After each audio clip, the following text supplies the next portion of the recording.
listeners this morning? I hope that is well. Sure. Well, first, let's start this conversation, of course, because you've also been asking for the head of the energy minister. Something that has been highly reported. But before that, this is I'm reading quotes from the chairman of the New Patriotic Party's MPP 2024 Manifesto Committee on Energy, and I think it's somebody you know very well in the sector, called John Safuapoko. Now, this is what he says, that stop buying into people's propaganda. There's a simple propaganda that all of you have bought into, which is this thing about government needs money to buy fuel. I am asking you, which fuel does government need money to buy? You can't even tell me. You don't buy gas. You see, that is the problem. Sometimes there's a shortage of gas because of the light flow coming from Nigeria. So when we have less flow coming from Nigeria, let's say Ghana gas has stripped and there isn't enough gas coming from there, you need liquid fuel to power some of these machines. And the same power can use light crude oil. ASA can use HFO. And NTTP plant can use diesel. So when people say that government doesn't have money to buy fuel, they are saying that government doesn't have money to buy gas. We don't have to buy gas, cash, and carry. What they are saying is that we need money for the liquid fuel to supplement the shortage when there is a gas shortfall. And I have had several conversations, many conversations with you where you talk about the money problem. Is the money problem related to fuel? And what do you make of the response Kojo Poku is giving? So now, who is talking here? Kojo Safwa Poku. Okay. Can you fault him?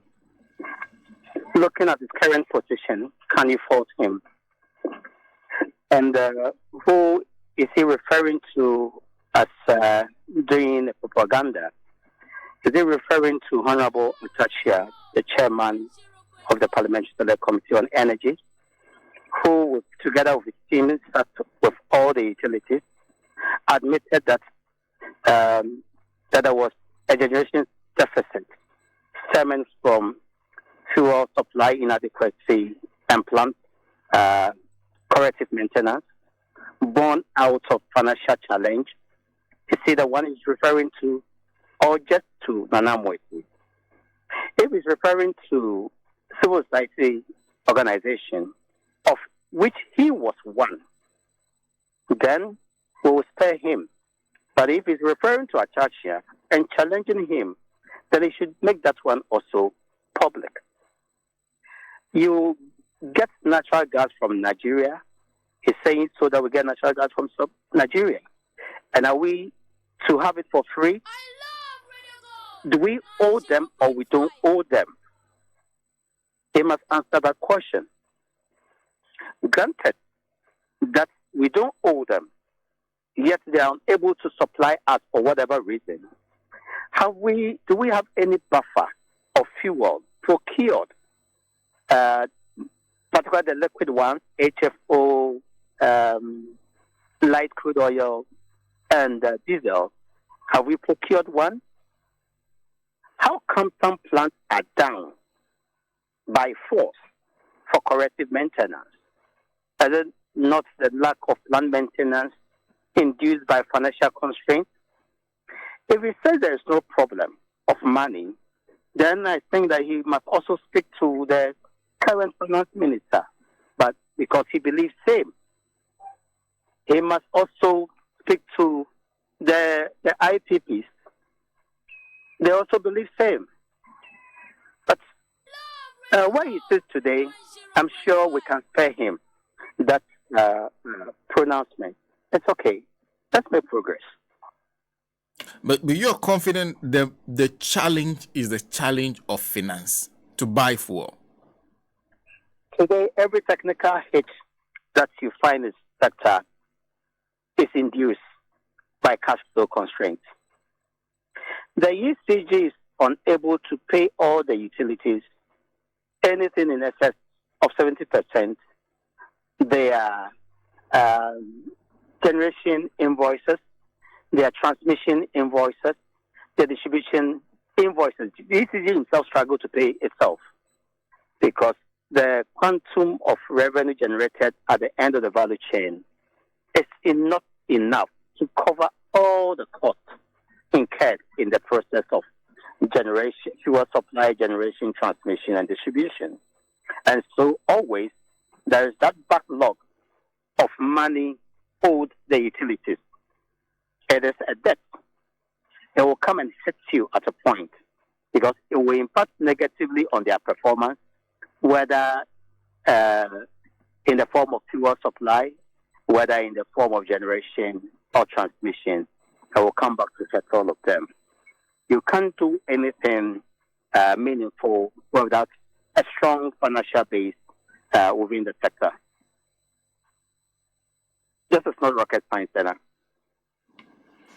See, so when the money problem is talked about, typically, is it because I think the point he's making is that you don't carry cash to go and buy the gas. What is done is that they supply you, they bill you, you pay. And it seems he's also suggesting that no matter how much you owe, the gas is never cut to you, except when there's a problem with supply. But that you don't have a problem where gas is ever cut, no matter how much you owe. Is that the situation in the sector? That is not. That is below the belt. No matter how much you owe, they will keep on supplying you. Until here in this country, one WAPCO last year on 2 or 3 occasions shut the valve for non-payment of transmission invoices. So now, were you not here? Is it saying that no matter how much we owe WAPCO, they will still transmit the natural gas for us? That's this. So now, please, let's discuss something more meaningful here, please. In the meantime, the minister has gone to IMF. The Minister for Finance, Adams, has gone to IMF, and he is suggesting that now they want to use a single account. And I know you've read through the PURC report where the PURC says they've submitted a number of accounts that the ECG uses to them. He says they want to have a situation where they can use one account instead of the many accounts the ECG uses, so that the cash waterfall system can work much more effectively and there'll be better accountability. And he hopes that that can deal with the current challenges that's confronting the cash waterfall system.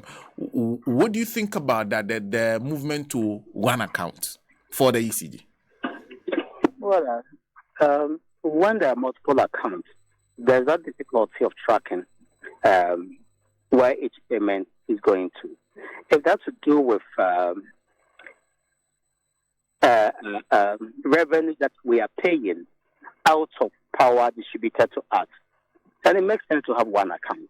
Why would you want to have multiple accounts?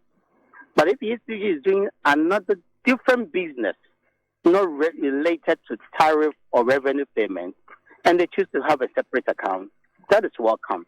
But if for the revenue flow to go into multiple accounts, you will lose that bit of track along the way.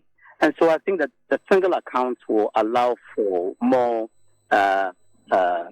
transparency, and also you are not just monitoring the inflows, but you're also monitoring the outflows into the cash waterfall system or mechanism. And would that help? Definitely it must help. You see, we're only concerned about governance, we are concerned about transparency. If we get that right, it comes a long way to help make bring a more sustainable resolution to the challenge we have today. We are not saying that having a single account will address this doom stop immediately. No, not at all. What we need to do to address it is to have money enough to bring the other plants up by buying them fuel and helping them to finish their maintenance and come on stream. Simple, nothing more. Wow. But you raised the issue of governance, so which means that even this proposal you see as an intent that is good, but it depends on how the person responsible for managing this particular sector ensures that that is done. If not, to fail. Exactly, it will fail. So that's the oversight responsibility that the PRC is clothed with. That is one, is to ensure proper accounting of events in the sector, in transparent manner. Also within our own structures, let's even use radio goals. I'm sure if there is no governance system, it will struggle to perform well. But then, if we're able to tick the boxes well, be more transparent, be more accountable, I think that it will solve some of these issues.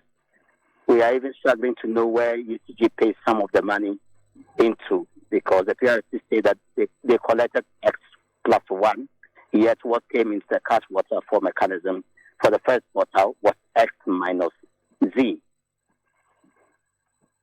So transparency is important here. Accountability is important. Is the failure of the governance issue the reason you are asking for the energy minister to go?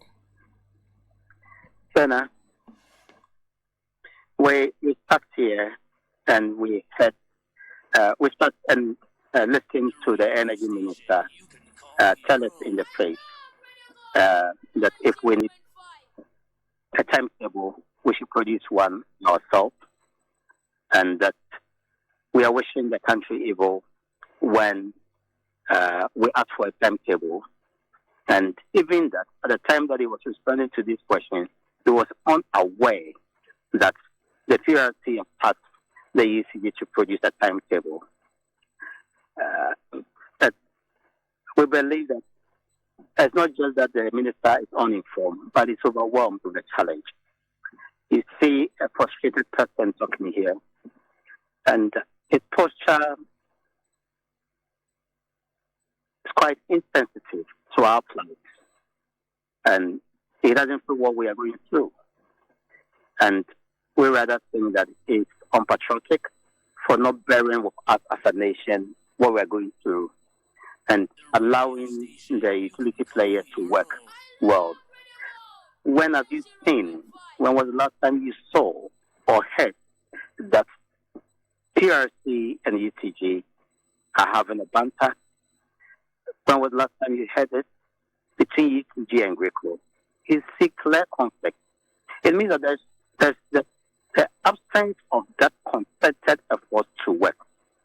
That's where we can conclude that the energy sector is separately. We believe that at a time like this, we need somebody who will stand up to the challenge, own the challenge, rally us behind him, and at least begin to solve the problem. But while he's seeking to solve the problem, the least you can do is to give us some prior notice of the outages in the different localities. It's not too much we are asking for. We are not asking, we are not shouting, we are not on the street asking for reliable power supply. We are only asking for a timetable in the meantime while you work. If you have a person like that's not ready to go with us and along with us and bear with us, then it's not fit to lead a sector. We need an effective leader. We need a more sensitive one and a patriotic one. So your main issue is with the fact that, okay, so is it with the response he gave, or is a mix of that and a governance issue? And a failure to do his work as minister? Can I please come with the question again? Yeah, I wanted to understand whether, because we've had several conversations, you really called directly for his head, even though you had issues with the type of leadership he's providing. So what has triggered this particular request? Is it the response he gave on the matter of the timetable, or the tussle between the ECG? What has gotten you to be making this request? It's encompassing. Today, the conflict between the state agencies in the power sector reflects a lack of coordination and cooperation. That's why it's worsening the challenge that we face today. Instead of getting them to work together to find solutions, he sits and watches them engage in blame games, which only further hampers the effort to address the crisis effectively. We also find his stance on not implementing a load shedding timetable and downplaying the issue as quite worrying. And so that's also a factor. Given the escalating crisis, the failure to provide that effective leadership and the apparent inability to coordinate efforts among the key sector stakeholders makes a reason for a call for either its resignation or a sack. And I've said that at the most crucial time like this, if the minister is unable to fulfill this role, a change may be necessary to address the issue at hand.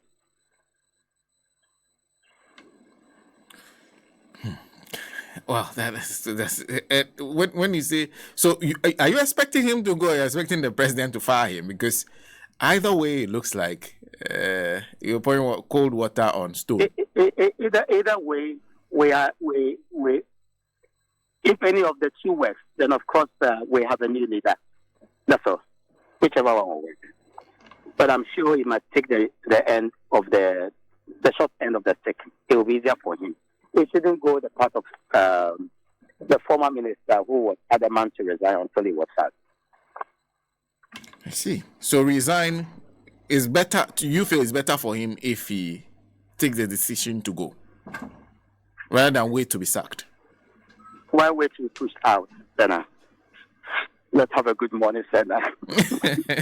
But I just wanted to ask you a brief question before you go. Okay. Because yesterday, I think one of the things Kojopoku said was about whether or not they were still shedding load. As I yesterday said, there was no load being shed. As far as you know, has the problem been resolved? Senna, I won't contest Kojopoku. Let's understand him. Let's bear with him. It's okay.